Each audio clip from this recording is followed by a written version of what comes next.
Hello everybody. Aujourd'hui je vais vous parler d'un sujet sensible, c'est l'ego spirituel. Alors bien sûr, chacun se dit qu'il n'est pas concerné par l'ego spirituel. Non, surtout pas moi, les autres, pas moi. Donc moi j'ai pas l'impression d'être concernée, mais peut-être que j'y suis aussi, hein. C'est toujours pareil, on voit la paille dans l'œil du voisin, mais pas la poutre dans ses yeux. Vous avez vu un peu les proverbes et tout ça que j'aime bien citer. Et donc l'ego spirituel. Alors comment parler d'ego spirituel? Je ne sais pas si vous connaissez déjà l'ego spirituel. L'ego spirituel, comment je pourrais dire ça? C'est être persuadé de détenir la vérité spirituelle, d'avoir raison contre le monde entier, et que moi j'ai raison et tous les autres qui pensent pas comme moi, ils ont tort, et surtout je suis supérieure aux autres. Voilà. Pourquoi je suis supérieure aux autres? Là, je parle pas de moi, hein, attention. Hein, je précise, hein, bon, je vais changer ma formulation. Pourquoi quelqu'un Enfin, pourquoi par exemple les médiums, parce que autant parler des médiums vu que c'est eux qui sont concernés, pourquoi chez les médiums il y a beaucoup d'ego spirituel? Parce que ces médiums, pas tous, hein, mais ils se pensent supérieurs aux gens cartésiens parce qu'ils ont la capacité de canaliser alors que les autres l'ont pas. Voilà, on va dire ça comme ça. Et donc ça conduit à des comportements... voilà. Moi je me souviens que quand je suis arrivée dans ce petit monde-là, comme d'habitude j'étais toute optimiste et j'allais dire naïve, oui, parce que de base... j'ai envie de croire que tout va bien se passer, moi. C'est comme ça. Bon, après, je déchante, mais de base, je me dis, bon, ça va bien se passer. Et donc, quand je suis arrivée dans ce monde-là de la médiumnité, oh putain, ben, j'ai pas été déçue. Enfin, si, j'étais déçue parce que ça se tirait dans les pattes. Oh, et ça continue d'ailleurs, hein, mais soit je me suis éloignée des gens qui faisaient ça, soit ça s'est calmé, j'en sais rien, mais c'est vrai que c'est moins qu'à une certaine époque. Mais alors, entre médiums, mais oh, la violence, je vous jure.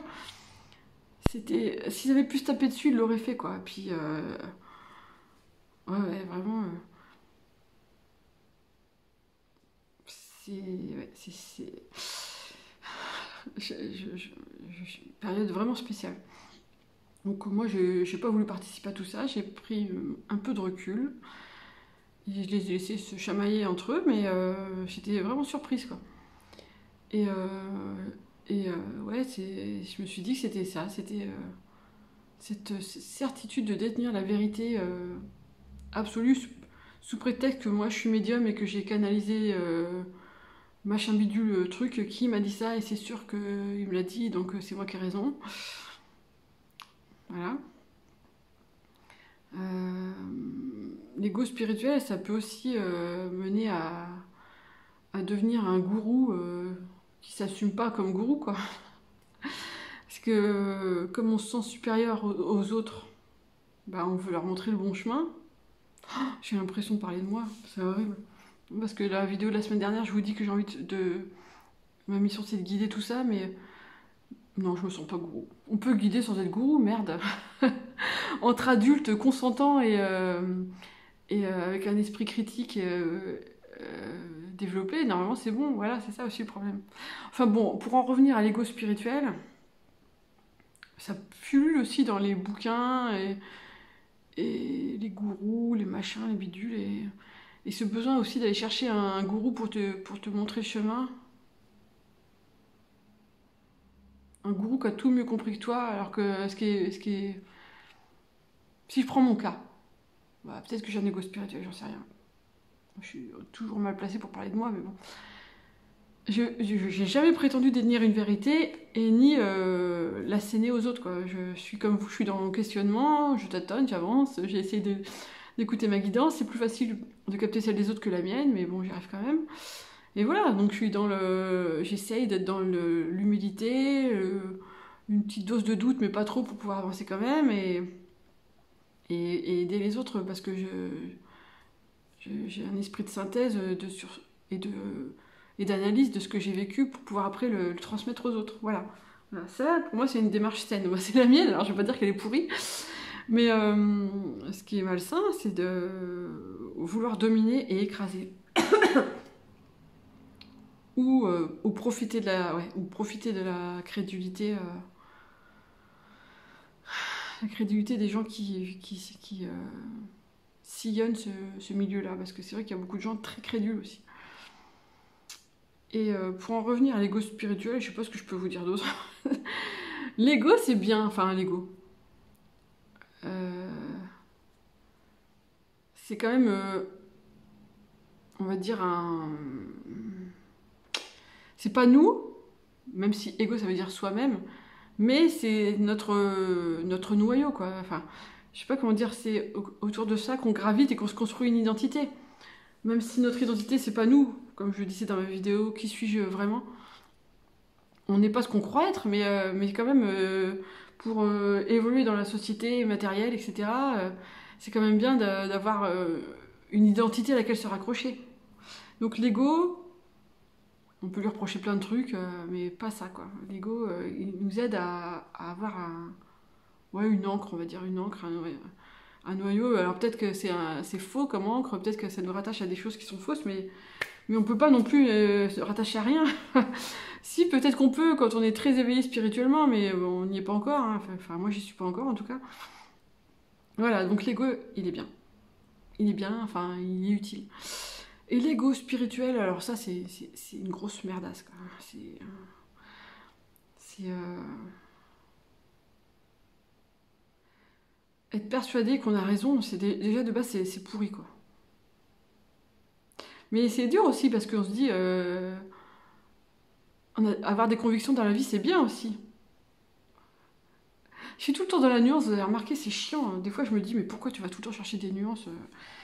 Mais bon, en même temps, c'est aussi pour ça qu'on s'entretue pas. C'est parce qu'on est capable de voir des nuances chez les uns et les autres. Je sais rien.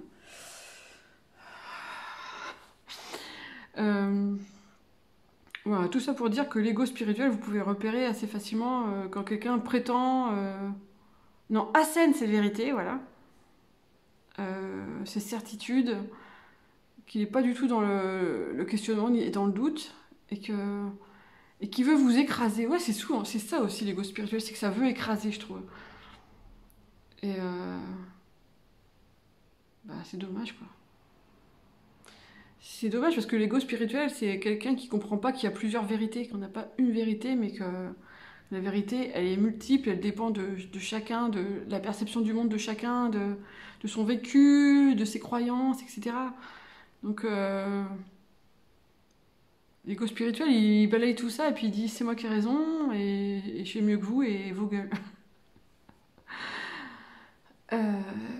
J'ai l'impression que j'en parle pas bien. J'ai l'impression que j'oublie des trucs, mais... Ouais, en fait, l'ego spirituel, c'est comme quelqu'un qui a un ego hypertrophié, quoi. C'est juste qu'on l'appelle spirituel parce que c'est dans le monde de la spiritualité, médium, magnétiseur, machin, bidule. Ceux qui se prétendent les meilleurs, moi déjà de base, je m'enfuis en courant, quoi. Je m'enfuis parce que meilleur par rapport à qui, par rapport à quoi, qui a décrété ça. C'est un bon signe d'ego spirituel, de melon spirituel comme ça, quoi. Voilà, donc... je sais pas, c'est une vidéo, je sais pas quoi en penser. Vous me direz, hein. Et puis voilà. Et ben je vous dis à la semaine prochaine pour une nouvelle vidéo sans ego spirituel, enfin on essaiera. Et puis ben bonne semaine à vous. Ciao.